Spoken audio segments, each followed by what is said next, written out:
We, human beings, are dreamers. Instinctively, inherently, even if we had never heard of the word at all, we are all dreamers. But have you ever had a dream that felt like deja vu?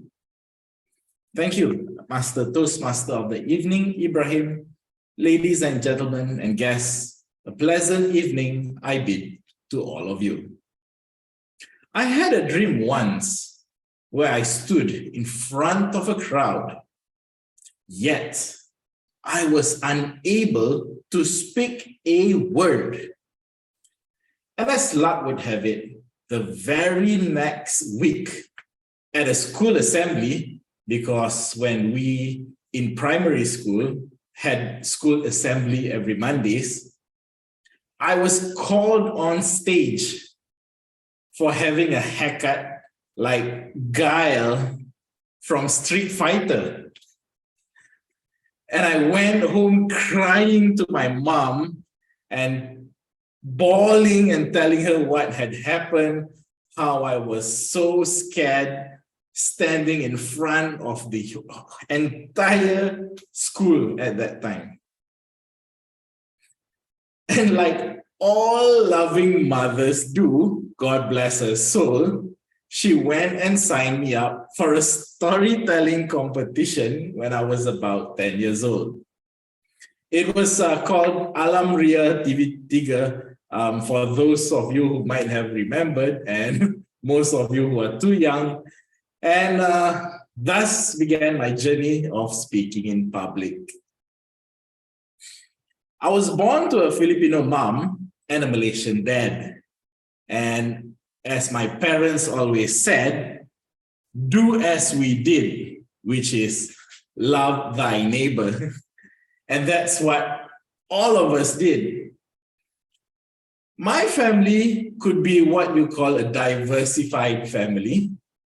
I had to learn how to speak Tagalog to speak to my eldest kuya, which means brother. I had to speak Korean to fight with my hyangnim, which means brother-in-law. And I had to speak Singlish to my Singaporean brother and to remind him that Malaysian food is indeed delicious. And finally, I had to speak Darija to my Sakhan in Morocco. You can imagine the trouble we have when we communicate during reunions. And because of that, I learned a lot about cultures and languages. I spoke at a UN convention back when I was 16, and seeing how I had a long way to go, I decided to join Toastmaster because I wanted to be more eloquent with my speeches. And boy, if I only knew there were so many types of choices and pathways to choose from.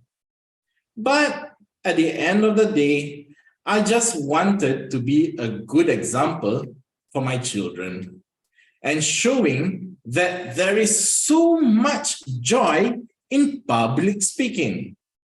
Who knows? They might be standing here where I am and one day giving their very first icebreaker speech. Because the possibilities are endless with Toastmaster. Humor me for a moment, if you will, and just imagine, what would you do if you knew you could not fail? Happy New Year of the Rabbit. Thank you very much.